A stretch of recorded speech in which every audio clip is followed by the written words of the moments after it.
Good afternoon and welcome to Nutmeg Sports on the HAN Network. Monday, April 16th, Frank Granito in studio alongside Kevin Coleman on a rainy spring afternoon, and I think we can confidently say, Kevin, there will not be any high school sports in action today. I'd be surprised if there's any. It's unbelievable. This weather continues to delay a lot of these early games. Again, these athletic directors, man, I give them a lot of credit. This is a tough start to a spring season. Should have opportunities to replay games within the week.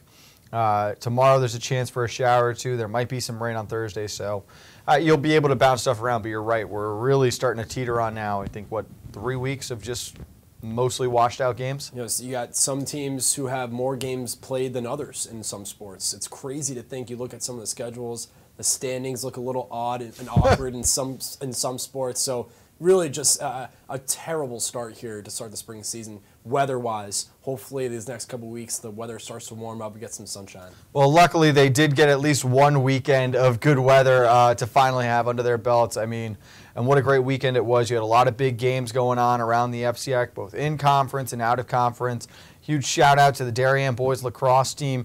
Win streak now at 59 games after they survive Manhasset of New York. I mean, they tie the game, 59 seconds to go, and people are starting to think, wow, is this it? 7 seconds later, Tanner Strube, what a weapon he is. We talked about the X factor in the draw. Wins a faceoff right down the field to the captain, Brian Minikis, who buries the hat-trick goal in the game winner as they go on to win 7-6. Big win for the Blue Wave. That's a big win, huge confidence booster. And, Manhasset, there's a Long Island team that is strong lacrosse out there. And for Minikis to score like that, and Tanner Strube is going to be a player that we're going to continue to talk about the rest of the spring season for the Blue Wave. But Minikis is one of those X factors on the offensive side where he's just deadly from wherever, and a big goal there in the last final minute there for the Blue Wave. And while Darien is probably going to look at this game as, all right, we escaped, out of the system, you're going to have a game like that somewhere in the early going. If you're the rest of the league, you've got to think, oh, well, now they're like, that was it. Someone finally caught them on that off day. They were sleeping, and they've got big games coming up. Wilton this weekend. They'll play against New Canaan in 2 weekends. We'll be there for those games. So you got a lot of interesting games coming up in conference now, but you had big wins as well. Wilton, Ridgefield, Greenwich, some of those other top schools that we expect. Staples is now 6-0. Yeah. So those top programs that we figure to be in the mix down the stretch of the season are starting to come into their own now as they get ready for the heart of their schedule and start to face off with FCX schools. Yeah, Darien is just in another conference on their own pretty much. But that game against Wilton is going to be interesting. I want to see how the Warriors face off against the Blue Wave, but I think you look at 2 through 8. We mentioned it already from these past couple weeks as we got ready for lacrosse. It's really anyone's spot for 2 through 8, really. And it's going to be a fun finish. I think you look at across the board, you mentioned already Wilton, Ridgefield, Greenwich, Staples. Those 2 teams easily could finish in the number 2 spot. And maybe New Canaan a little bit exposed. And I'm sorry, I said Staples 6-0 now, 7-0 after the weekend. New Canaan, tough one matching up with power, national power, Brunswick over the weekend. They fall 19-6. Again, I think this is a New Canaan team that their goal this year is to beat Darien. It's to make sure they're back in an FCX championship game, and they want to give themselves a shot against Darien. And then the state tournament, obviously, they'll have another chance as well this year. But Brunswick was a very good measuring stick compared to the Blue Wave early on in the year for New Canaan, and probably not the result they wanted. Not the result they wanted, but I think a game like this, you learn from it. Yes, it's chalk it up as a loss. You move on from it. You learn from your mistakes. You learn from players, from a team that is nationally ranked, has a great tradition of good lacrosse at Brunswick for boys lacrosse. I think for New Canaan, no cause for alarm as they get set for their big matchup against the Blue Wave on the 28th. I think they can't look too ahead of the schedule for that, but at the same time, I think this is a game where you can look back on and say, okay, we're going to see a team similar, maybe better than Brunswick in the next couple of weeks. So we have to get ready for that. I think one of the best surprises of the spring season so far has got to be the Trumbull Eagles, sitting at 5-1 overall, 4-1 in conference play to this point. And you talk about that win against Greenwich. It's so huge for this Trumbull lacrosse program, and for them, it's a great start. And them, they're in the conversation too. for teams to finish 2-3 absolutely, wins. yeah. So Trumbull has a great opportunity to not only make FC Accent States, but to make some good runs in the postseason. Got to get in the tournament. That's all there is to it. You got to get into the tournament. It is a Monday. The spring season's officially underway, and so is our Athlete of the Week, brought to you by Ortho CT. Let's congratulate our Week 1 winners in Athlete of the Week voting, and that was Trinidad Santiago of the Danbury softball team and Matthew Tiblati of the Stanford baseball team. Santiago went 4 for 5 as a freshman for the Hatters, including 2 doubles and a grand slam in Danbury's 19-11 win over New Fairfield.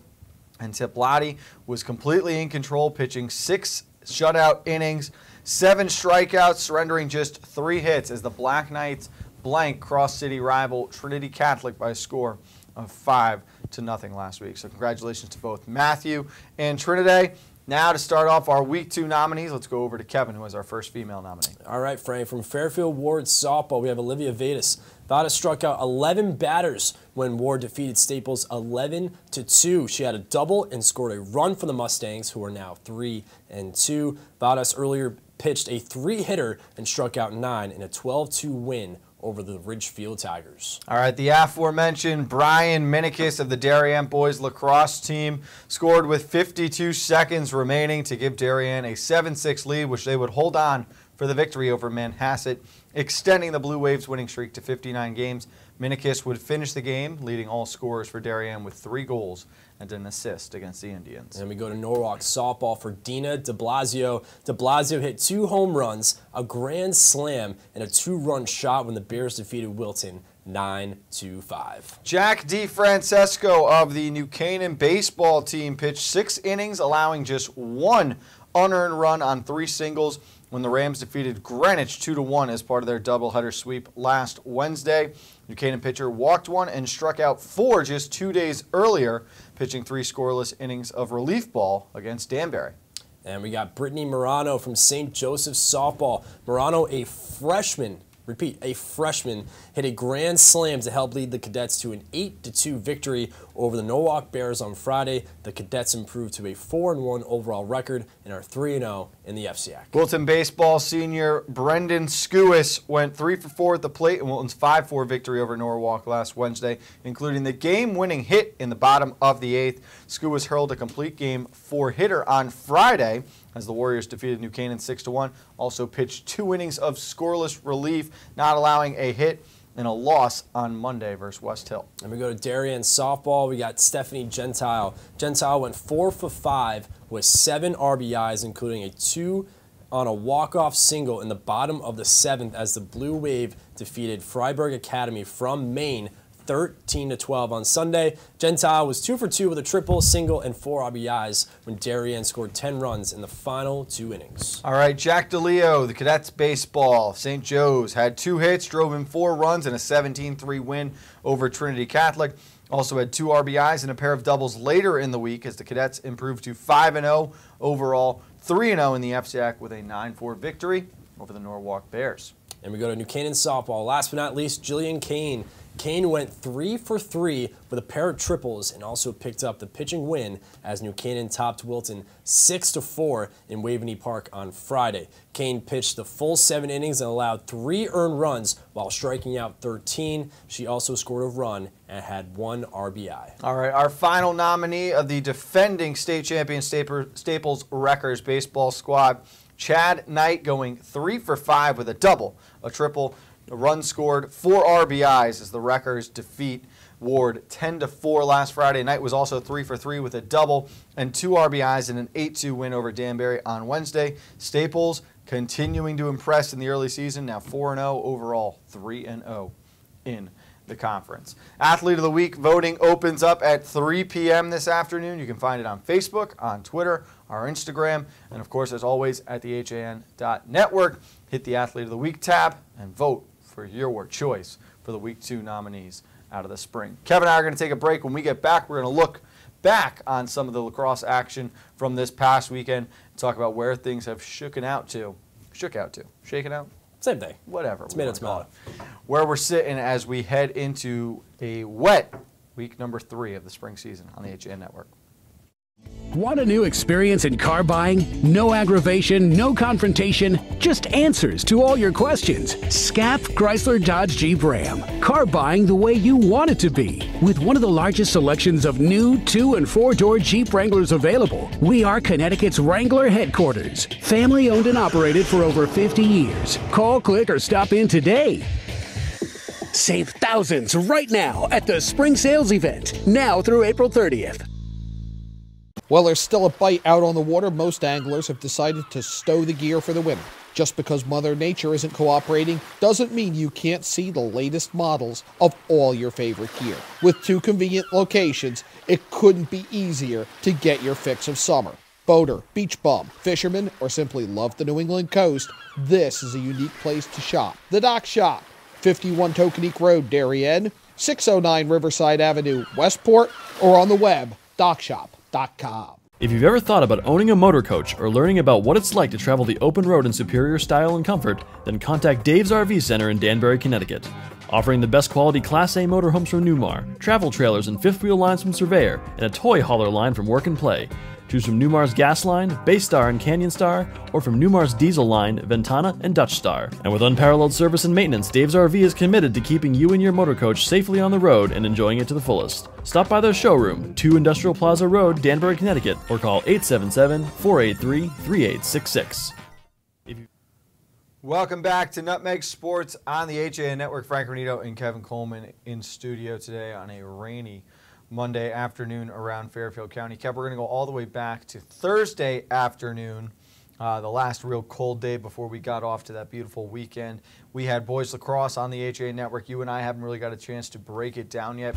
Fairfield Ludlow taking on out-of-conference opponent Conard. Let's look at the highlights as the Falcons would go on to win 12-8 and break down what we saw out of what I thought was an impressive Falcons performance. Shaking free O'Connor, crossing over in the right slot, and he scores! Little serp to Kleinbeck, and behind the net to Quinn Thompson.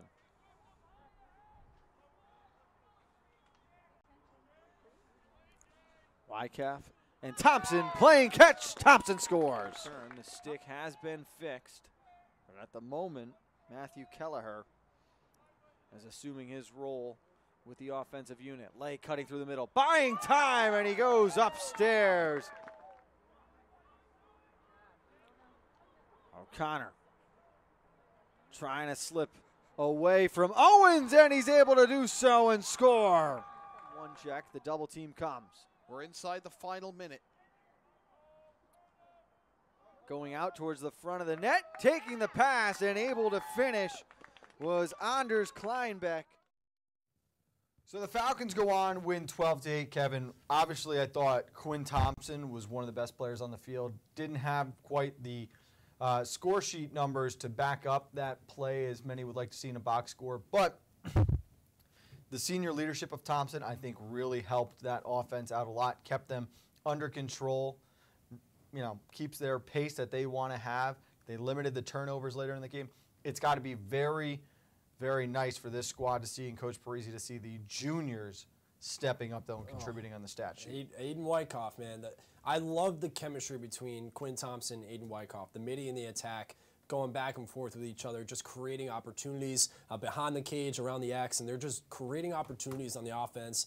Quinn Thompson up and down the field was by far one of the best players on the field to begin with. Yes, it didn't show up on the stat sheet for him, but overall, if you look back at that game, you watch it again, he's all over the place making plays. He's making plays on the offensive side. He's making plays on the defensive side as well. A really strong performance from Fairfield Ludlow. I think a little bit of a slow start, but Conard, I thought, played well in those first 3 minutes, and then all of a sudden, just like we saw with Darien, it's from that second quarter on, it was all Fairfield Ludlow. And especially, too, you think about the play down the stretch of quarters.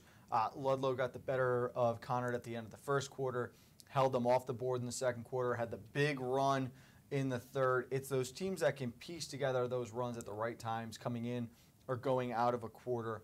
So that was big for them. Obviously, defensively, they played well, but you get the output up front.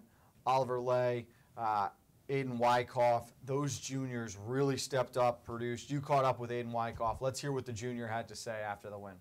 All right, right, Frank, thank you very much. Aiden, let's walk through that final goal that you had the assist on to Anders lineback. You're able to kill a lot of clock there. Walk me through that goal. Yeah, we were just trying to kill a lot of clock as we could. Obviously, we didn't want to push transition for a goal because if they got the ball, they obviously would have scored, and that could have put us in jeopardy being down 2 goals. It's easy to score 2 times in lacrosse within a minute. It's not hard, so we were trying to kill the clock. He called my name, so I saw he was open, so I just threw it to him and went in, yeah. You guys scored 4 goals in the first half compared to your 8 in the second half. What did you guys do differently in the second? We just held on to the ball. We tried to cut down the stupid mistakes. Throwing the ball away a lot in the first half was pretty crucial. So we just held on possession and ran our plays, and they turned out good. As a junior, what have you learned about yourself so far here in your junior campaign? Progression. You know, freshman year I was a little shy. Starting varsity freshman year was really intimidating, coming up against the big dogs. But yeah, you know, like if you go through this game, you learn a lot going against bigger, better defenders. So progression. Nice way to bounce back after your loss against Darien. You guys move up to West Point on Saturday to take on Cheshire at 3:30. Yeah. What are you expecting from that game on Saturday afternoon? A lot of hype going into that game. We got a big tailgate all day, so we're watching film on them. We gotta stay on point against all their attackmen. They're pretty good, so we'll just gotta stay crucial. Aiden, congrats, man. Thanks for the time. Frank, back to you. All right, thank you, Kevin. All right, so thanks again to Aiden Wyckoff there. Really good job. They, since that game, Kev, fell to Cheshire over the weekend. A game played at West Point. I know that was a very cool atmosphere for everyone on that afternoon. Out of conference, so it doesn't hurt them too much. They're going to go out of conference again, playing against Kennedy Catholic, the Somers Co-op, and then after that, they get McMahon, Stanford, and Norwalk. 3 games they'll be favored in.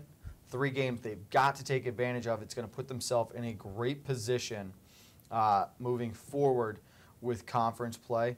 Big thing for the Falcons, because I think they're going to be vying for one of those spots down around 7 or 8 with Trumbull. Those 2 teams do not play each other this year. Yeah. You're going to have to find a way to knock off one of those top 4, top 5 teams like Trumbull did to Greenwich to make sure you're in a good spot for tiebreaker purposes. Yeah, I'm glad you brought up those upcoming 3 next conference games for Ludlow, because those are crucial. I think you look at the end of the year when you look back, and if they're that number 9 team looking from the outside in, they're going to be a little disappointed that maybe these 3 games are a good stretch of playoff type, if you want to call it that, lacrosse games for Ludlow, because they're in the conversation as well for teams that once they're in the tournament, even in the state tournament too, if I'm a team anywhere in the state of Connecticut, I don't like the chances going up against Fairfield Ludlow, because that's a team that we saw on Thursday. Yes, still a little bit of sloppy play at times, but this is a strong Ludlow team, scary team to play in the first round. Their loss in conference was against Darien. That's where they stand. You know, it's interesting. You look at Trumbull's schedule, Kev, and I think the Eagles are in a really good spot. They're going to have tough tests coming up. They'll be able to handle West Hill Thursday this week. Saturday at Staples. That's going to be a very good test for the Eagles, in my opinion. You get Ward, Cheshire, Trinity after that. Then Darien, Shelton, North Haven, Ridgefield, and New Canaan to finish the year. They've got to capitalize now. Put yourself in a good position, because those last few weeks, or last 2 weeks of the season, that's not going to be an easy task. That's a tough stretch. And Shelton, North Haven out of conference, very talented teams as well. Yeah, Shelton's got a good lacrosse program as well, and to finish off the year against Ridgefield is not an easy task as well. But I also got to say, the Twitter page that Fairfield Ludlow Lacrosse, they put up some great photos this weekend from West Point. Looks like they had a little really cool bacon fest. They looked like they made some good stuff up there. And I know Aiden Wyckoff, when I caught up with him after the game, was saying he was amped up to get a little tailgate sesh going in up at West Point. That's just a cool atmosphere, and I'm glad that they posted that, because it looked like it was a good, despite them not having the result they wanted, still a good weekend, a good memory to look back on. Big games on the calendar this week. Greenwich at Staples tomorrow night. Oh, yeah. That's going to be a really big one. We're going to have Wilton and Ridgefield later on this week. You're going to find out a lot between those 2 teams, I think. And then Saturday, you've also got St. Anthony's coming to play at New Canaan. Wilton is at Darien. Trumbull plays Staples. So there are some games that are going to mean a lot. And, of course, Greenwich and Brunswick play on Friday. Ooh. There are a lot of games that are going to give us an idea of who's for real and who's sort of falling down in the pack by the end of this week. Yeah, you have to look forward to Wilton and Ridgefield on Thursday. How can you not? I think those are 2 teams very similar. We saw Ridgefield last week against Greenwich, a nice win for them, for the Tigers.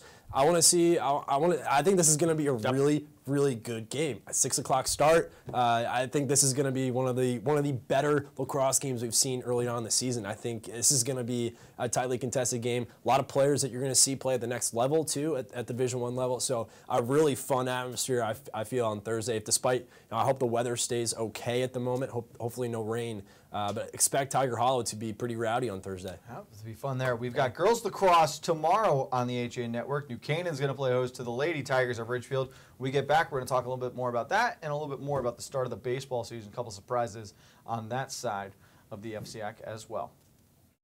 Want a new experience in car buying? No aggravation, no confrontation, just answers to all your questions. SCAP Chrysler Dodge Jeep Ram. Car buying the way you want it to be. With one of the largest selections of new 2- and 4-door Jeep Wranglers available, we are Connecticut's Wrangler headquarters. Family owned and operated for over 50 years. Call, click, or stop in today.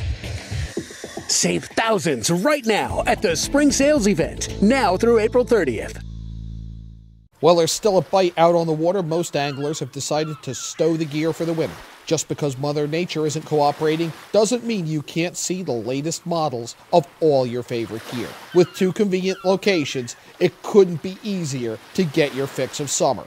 Boater, beach bum, fisherman, or simply love the New England coast, this is a unique place to shop. The Dock Shop, 51 Tokenique Road, Darien, 609 Riverside Avenue, Westport, or on the web, dockshop.com. If you've ever thought about owning a motor coach or learning about what it's like to travel the open road in superior style and comfort, then contact Dave's RV Center in Danbury, Connecticut. Offering the best quality Class A motorhomes from Newmar, travel trailers and fifth wheel lines from Surveyor, and a toy hauler line from Work and Play. Choose from Newmar's Gas Line, Baystar and Canyon Star, or from Newmar's Diesel Line, Ventana and Dutch Star. And with unparalleled service and maintenance, Dave's RV is committed to keeping you and your motor coach safely on the road and enjoying it to the fullest. Stop by their showroom, 2 Industrial Plaza Road, Danbury, Connecticut, or call 877-483-3866.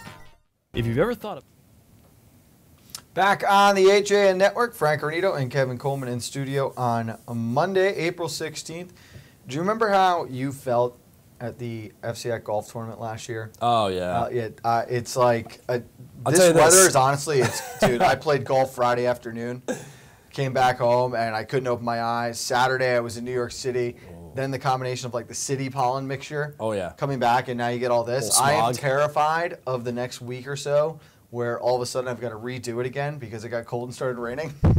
I don't even want to think about that last FCAC golf tournament. Oh man, that was rough. At one point, you looked over to me. I felt so bad, tearing up. My eyes were probably like. If you literally looked behind us, we have a great picture of us actually standing in front of the 18th, above at the top of the hill, and you can see in the background. I mean, it looks like there is a million locusts flying through the screen because of all the pollen blowing off the trees. It was. Don't get me wrong.